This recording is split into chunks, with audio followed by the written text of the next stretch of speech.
Saudações tricolores, nesse vídeo aqui eu vou estar falando hoje sobre a janela de transferência do Fluminense, que falta 10 dias para acabar, mas aconteceu um extra aí que a CBF liberou.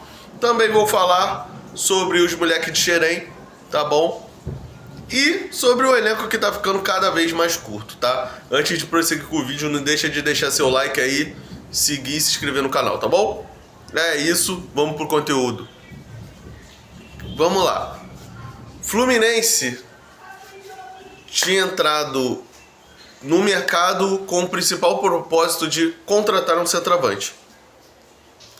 Faltam 10 dias para acabar a janela de transferências e nenhum centroavante chegou. A janela de transferência do Fluminense, até um certo momento, foi ok. E as escolhas da diretoria também estavam sendo ok. Só que começou a desandar, pelo menos na minha visão, tá?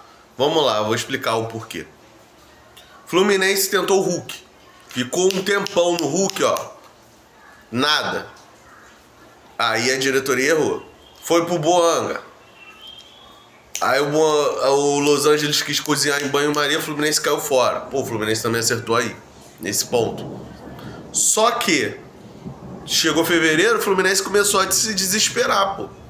Foi em cima do Alex Coelho. O Fluminense ofereceu 4 milhões de dólares. O São Lourenço falou, não, a gente só libera pelo valor do atleta, da rescisão do atleta. 6 milhões de dólares. O Fluminense pulou fora. Pra mim é livramento. Porque os números desse Alex Coelho, creio eu que não agradou ninguém. Aconteceu o jogo da Recopa. Flamengo e Lanús. Rodrigo Castilho. Isso, Rodrigo Castilho. Fez um gol no Flamengo. O Fluminense mandou um olheiro lá no Lanús. E nem conversaram, irmão. Sabe por quê? Os números assustaram o Fluminense. 10 milhões de dólares, pô. Que o Lanús quer. O olheiro já foi voltando. Aí é isso que eu acho engraçado. É sempre os números assustam. O Fluminense foi atrás do Adrielson, zagueiro que era do Botafogo e tava no Al-Ahly. O Fluminense ofereceu 6 milhões de euros ou dólares, agora eu não lembro. Sendo que o clube, o Al-Ahly, já tinha recusado a proposta de um outro clube de 8 milhões. Cara, qual o sentido de você fazer uma proposta menor para um clube que já tinha recusado uma proposta maior pelo atleta? Porra, pra mim isso não existe. Aí que eu falo que a diretoria começou a errar e começou a bater o desespero. Porque o Palmeiras tá igual um louco em cima do Nino. A princípio, eu falo por vocês, o Nino não vem não, cara, porque a gente não tem bala pra competir com o Palmeiras, pô. O Palmeiras vai chegar oferecendo tanto pro Fluminense não conseguir cobrir, pô. Ah, mas a gente pode dar isso, vai lá, Nino, conversa com o Zenit. O Zenit não vai liberar por amor, irmão. Não vai. Não existe isso. Então, pelo menos na minha cabeça eu já tô nessa. Esquece o Nino. O Nino não vem. E eles estão atrás de um zagueiro. E aí, faltam 10 dias para acabar a janela de transferência. 10 dias. O Fluminense teve quase 60 dias aí. Bota aí. Quase 60 dias. E não conseguiu contratar, pô. Vai conseguir em 10? Eu acho muito difícil. Muito difícil. E a gente vai ter que ir com o JK, Cano e o Serna de falso 9, Ganso de falso 9, até a metade do ano. Aí ocorreu uma notificação da CBF falando que do dia 4 de março até o dia 27 ainda é possível negociar jogadores, mas é negociar jogadores nacionais que atuam aqui no Brasil. A CBF fez isso para não prejudicar alguns times nos estaduais, porque tem estados para alguns times que o estadual é muito importante. Por exemplo, dá só um exemplo, o Brusque tá na final lá do campeonato estadual deles e eles têm um jogador por empréstimo que pertence ao Sport.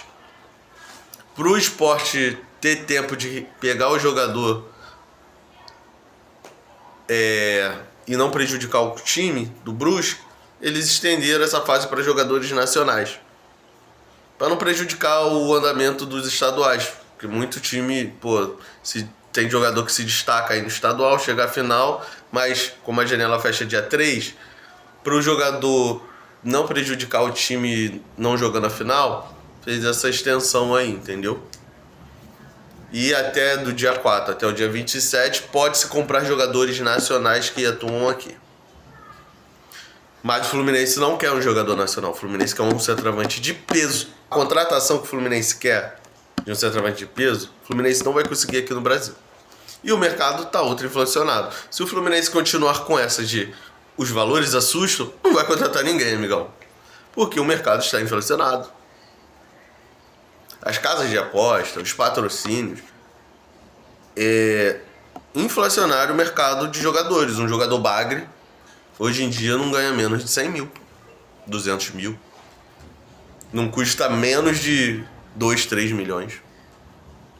Fazer o quê? É a inflação do mercado. Demanda e preço. Falar de outra coisa também. A diretoria aí resolveu mudar, né, o projeto.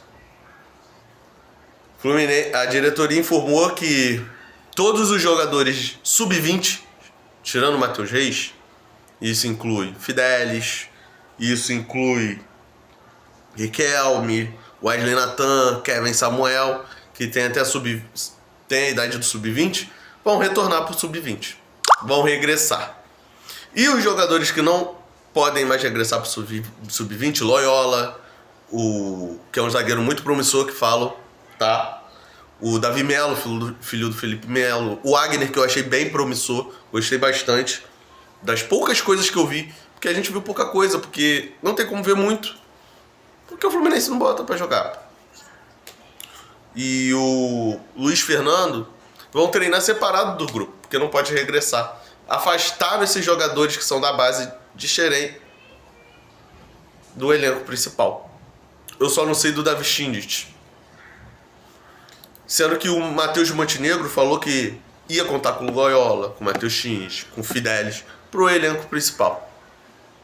E normalmente, pelo menos 20% do elenco é de Xerém. Só que ele vai retirar isso. E o elenco vai ficar mais curto ainda. A gente vai jogar 3 competições. E ainda tem um murmurinho que um zagueiro vai sair. Não está entre Igor Rabelo e Ignacio, tá? À frente não sai nem o James, tá? E aí como é que fica? Sendo que assim, esse ano a gente também tem outro fator importante que a gente está esquecendo. A gente não joga Super Mundial. Não vai vir os 350 milhões que a gente tirou lá no Mundial. E normalmente uma parte da renda vem de vendas de jogadores de Xerém. Como é que você vai botar esses jogadores na vitrine se eles não jogam? Entendeu? A diretoria do Fluminense está tomando um rumo que pode ser perigoso. Tu tá excluindo o Xerém, que sempre foi uma força, né? Eu acho inadmissível o Igor Rabelo tá na frente pra jogar do Davi Schindit e do Loyola, pô. Eu acho inadmissível. Nada contra o Igor Rabelo, pessoa. Mas ele correndo é pesado, ele é lento. Todo time que o cara vai, o cara reserva, pô. Não era melhor ter dado uma oportunidade pro garoto? O Otávio também. Porra, o Otávio é muito ruinzinho, cara. Não era melhor dar um espaço pro Davi Melo? E pra completar, o Leiscano tá quase tudo certo pra ir pro Olímpia, tá? O Olímpia queria ele, só que o Olímpia tinha 6 jogadores por empréstimo.